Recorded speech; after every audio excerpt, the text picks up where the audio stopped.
होमी भाभा को भारत की स्वतंत्रता के बाद विज्ञान और प्रौद्योगिकी विकास में प्रमुख खिलाड़ी माना जाता है। वे उस दौर के अन्य प्रमुख और अधिक वरिष्ठ भारतीय वैज्ञानिकों से आगे हैं। वो हमारे हाल ही में स्वतंत्र और बड़े पैमाने पर करीब देश में पर्याप्त परमाणु ऊर्जा कार्यक्रम की स्थापना और विस्तार के लिए पूरी तरह से जिम्मेदार थे।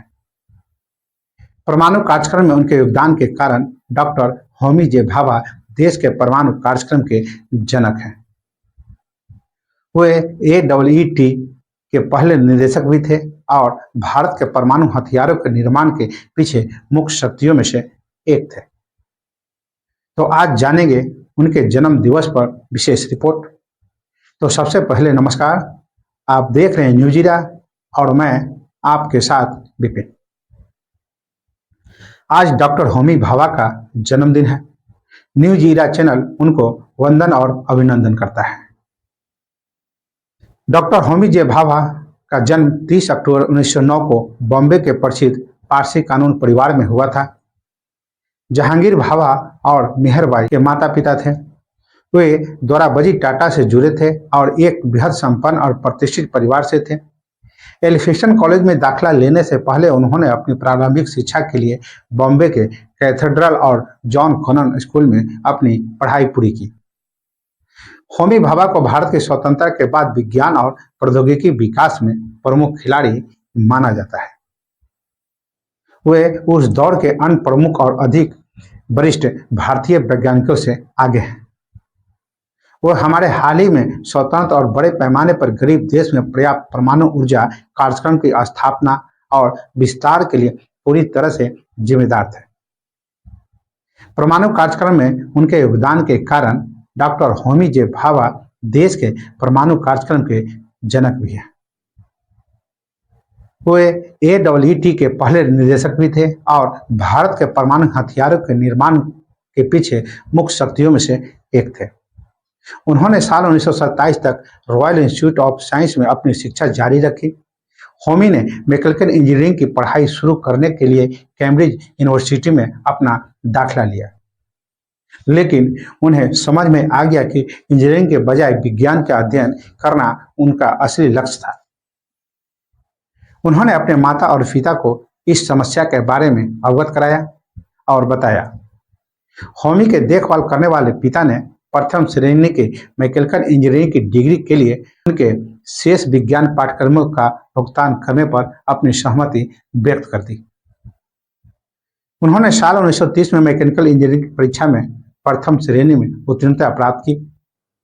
उनके पिता ने प्रतिबद्धता का सम्मान किया और उन्हें अपनी शिक्षा पूरी करने की अनुमति दे दी। सैद्धांतिक भौतिकी में डॉक्टरेट की पढ़ाई के दौरान पॉल डिलॉक होमी के गणित के शिक्षक थे।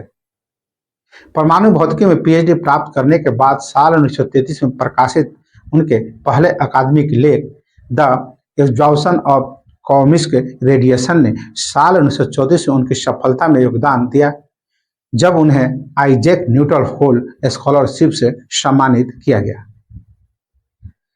जिसे उन्होंने अगले 3 वर्षों तक बरकरार रखा। साल 1930 के दशक में परमाणु भौतिकी एक विकासशील क्षेत्र था, जिसे अक्सर वैज्ञानिकों के बीच विवादग्रस्त चर्चाओं को जन्म दिया और इस क्षेत्र में कई विकास हुए। उन्होंने साल 1935 में एक और महत्वपूर्ण वैज्ञानिक सफलता भी हासिल की। नील्स बोहर के साथ सहयोग करते हुए वे इलेक्ट्रॉन पॉजिट्रॉन बिखराव की विशेषताओं का पता लगा पाए। बाद में उनके सम्मान में इसे भाभा बिखराव में बदल दिया गया। साल 1939 में द्वितीय विश्व युद्ध की शुरुआत के परिणाम स्वरूप भाभा भारत लौट आए। वे कुछ समय के लिए छुट्टी मनाने के लिए भारत लौटे थे, लेकिन अंततः यहीं रहने का फैसला भी कर लिया। भाभा ने भारतीय विज्ञान संस्थान के भौतिकी विभाग में रीटर का पद संभाला, जिसके प्रमुख प्रख्यात भारतीय भौतिक वैज्ञानिक CV रमन थे।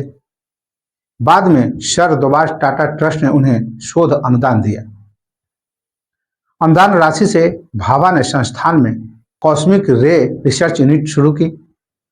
उन्होंने TIFR यानी कि Tata institute of fundamental research की स्थापना में प्रमुख अपनी भूमिका निभाई।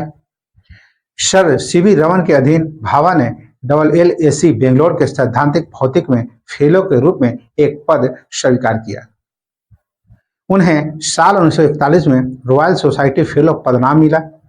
अगले वर्ष उन्हें कॉस्मिक रे स्टडीज के प्रोफेसर के रूप में पदोन्नति मिली। इसके अतिरिक्त उन्होंने इलाहाबाद विश्वविद्यालय और IACS में भौतिकी विज्ञान के अध्यक्ष बनने के अवसरों को ठुकरा दिया। उन्हें साल 1943 में भारतीय विज्ञान कांग्रेस के भौतिकी के अध्यक्ष के रूप में सेवा करने के लिए चुना गया था।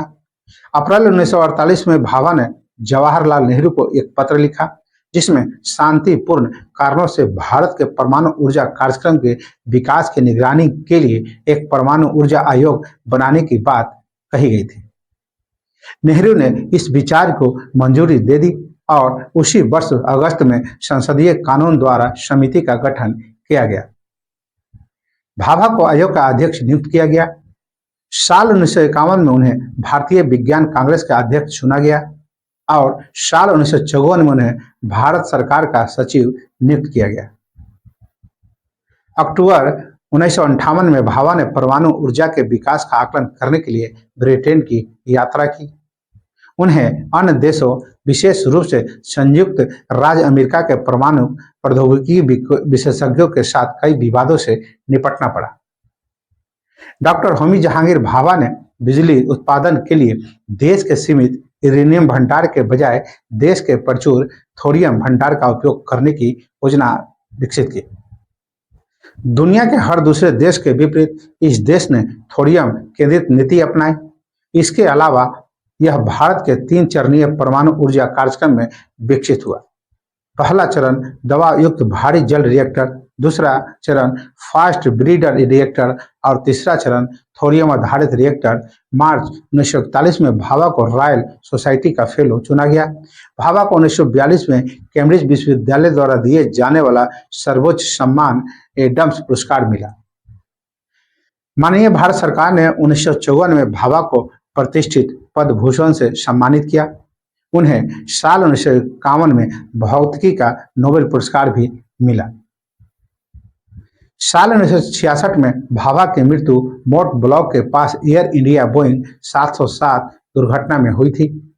आधिकारिक रिपोर्टों के अनुसार पायलट और जिनेवा एयरपोर्ट ने पहाड़ के सापेक्ष विमान की स्थिति को गलत समझा, जिसके कारण यह दुर्घटना हुई।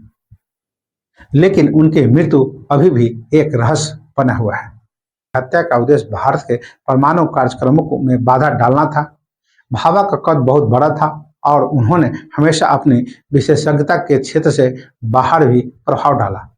उन्होंने अपनी असीम ऊर्जा, सर्वव्यापी दृष्टि और सत्ता नेटवर्क में प्रभाव के कारण परमाणु ऊर्जा कार्यक्रम और भौतिकी और गणित में अनुभवजन्य अध्ययनों के बाहर भारतीय विज्ञान के अधिक विविध क्षेत्रों में महत्वपूर्ण योगदान दिया। हम JRD टाटा को उद्धृत करके भाभा के जीवन और करियर के संक्षिप्त और शायद विरोधाभासी अवलोकन को समाप्त करना चाहेंगे। जिन्होंने भाभा के बारे में कहा, होमी वास्तव में एक संपूर्ण व्यक्ति थे। वह एक वैज्ञानिक, वास्तुकार, मास्टर बिल्डर और प्रशासक थे जो मानविकी, कला और संगीत में परंपरागत थे। तो बस अभी के लिए इतना ही। आपने अभी तक मेरा चैनल को सब्सक्राइब और फॉलो नहीं किए हैं तो अवश्य कर लें।